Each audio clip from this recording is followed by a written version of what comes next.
એ જ રજાનો દિવસ। બીજે દિવસે અમે અમારા બધા વીતકો ભૂલી ગયા।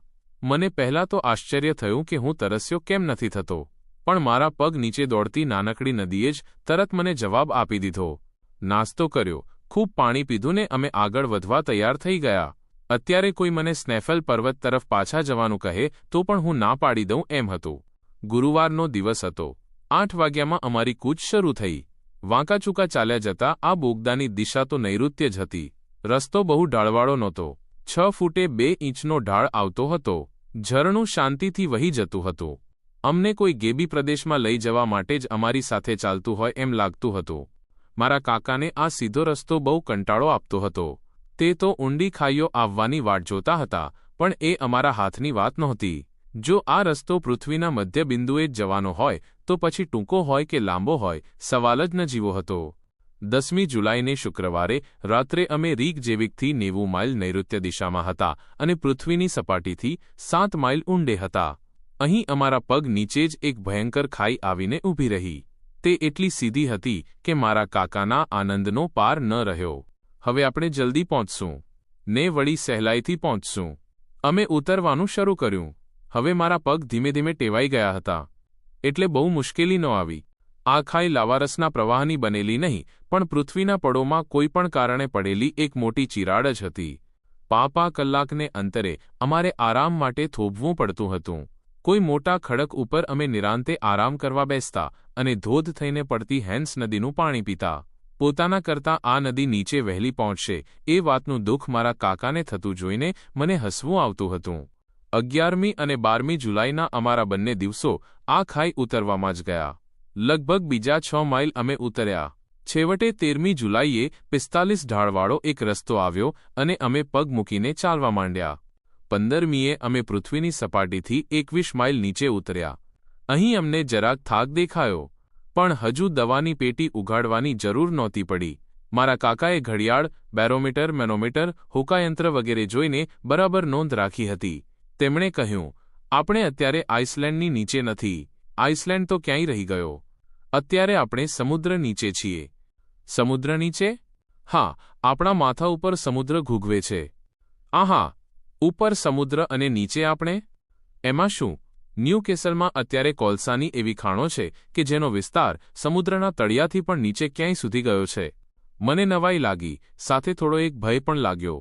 જો કે મારે માથે આઇસલેન્ડના પર્વતો હોય કે એટલાન્ટિક મહાસાગરના મોજા હોય, તોય જ્યાં સુધી અમારી ઉપર આ મજબૂત ખડકો છે ત્યાં સુધી કંઈ થવાનું નથી એની મને ખાતરી હતી। ધીમે ધીમે એ વિચારથી હું ટેવાઈ ગયો। અમારો રસ્તો વાંકો ચૂકો થતો થતો નૈઋત્ય દિશા તરફ અમને ઊંડે ને ઊંડે લઈ જતો હતો। 3 દિવસ પછી 18મી તારીખે શનિવારે અમે એક મોટી ગુફા જેવા ભાગ આગળ આવીને અટક્યા। એ ઠેકાણે રવિવારનો આખો દિવસ આરામ લેવાનું અમે નક્કી કર્યું। બીજે દિવસે નિશાળમાં જાણે રજા હોય તેમ નિરાંતે હું મોડો ઉઠ્યો, પણ એ કંઈ હેમ્બર્ગનગર નહોતું કે સારા કપડાં પહેરીને બજારમાં ફરવા નીકળું।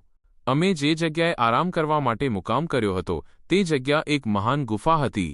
વચ્ચે થઈને અમારી નદી ધીમે ધીમે વહેતી હતી। આ નદીને કાંઠે બેઠા બેઠા અને ઠરતું જતું પાણી પીતા પીતા અમે આરામ કરતા હતા। પ્રોફેસર સાહેબ પોતાની નોંધપોથી લઈને બધું નોંધવા લાગી ગયા હતા। સૌથી પહેલાં આપણે થોડી એક ગણતરી કરીએ અને તે ઉપરથી શોધી કાઢીએ કે પૃથ્વીના કયા ભાગની નીચે આપણે અત્યારે બેઠા છીએ। ઘેર પહોંચ્યા પછી તો આપણી મુસાફરીનો હું એક રીતસરનો નકશો દોરવાનો છું। તો બહુ મજા આવે। હવે કંપાસ હાથમાં લે અને જોઈ લે કે આપણે કઈ દિશા તરફ પ્રયાણ કરીએ છીએ। મેં જોયું અને કહ્યું, લગભગ નૈઋત્ય। પછી પ્રોફેસરે કંઈક નોંધ કરીને અને ઝડપથી મોઢેથી ગણતરી કરીને કહ્યું, આપણે જ્યાંથી ઉપડ્યા ત્યાંથી અહીં સુધીમાં લગભગ 225 માઇલ આવ્યા છીએ। ત્યારે આપણે અત્યારે એટલાન્ટિક મહાસાગરની નીચે આંટા મારીએ છીએ, નહીં? અને દરિયાની સપાટીથી લગભગ 48 માઇલ નીચે છીએ। ત્યારે આપણે પૃથ્વીના પડની છેલ્લી હદ તો વટાવી ગયા। એમ ગણાય? હા જ તો, એમ ગણી શકાય। ત્યારે ગરમીના વધારા ઘટાડાના નિયમ પ્રમાણે આપણે 1500 સેન્ટીગ્રેડની ગરમીની હદે પહોંચ્યા હોવા જોઈએ। હા, એમ હોવું જોઈએ। અને એ જગ્યાએ તો આ બધા ખડકો પણ પીગળીને રસ થઈ જાય। હા, અને છતાં આ પથ્થર તે પથ્થર જ રહ્યા છે એ તું તારી જ આંખોએ જોઈ શકે છે। જો જોઈએ, થર્મોમીટરમાં કેટલી ગરમી છે? 27 ડિગ્રી ઉપર 6 દોરા। ત્યારે બિચારા વૈજ્ઞાનિકો ફક્ત 1472 ડિગ્રી અને 4 દોરા જેટલા જ જૂઠા પડે છે। હું તને કહેતો હતો કે ગરમીનો એ સિદ્ધાંત સાવ ખોટો છે. હવે તારે કંઈ કહેવાનું છે? ના, ફક્ત એક ગણતરી કરી લઉં. શી? આઇસલેન્ડના અક્ષાંશ પાસે પૃથ્વીની ત્રિજ્યા લગભગ 4749 માઇલ છે, નહીં? હા, 4750 માઇલ.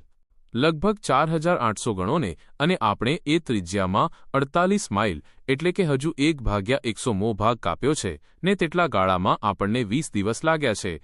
એ હિસાબે પૃથ્વીના મધ્યબિંદુએ પહોંચતા 2000 દિવસ એટલે કે લગભગ 5.5 વર્ષ લાગે.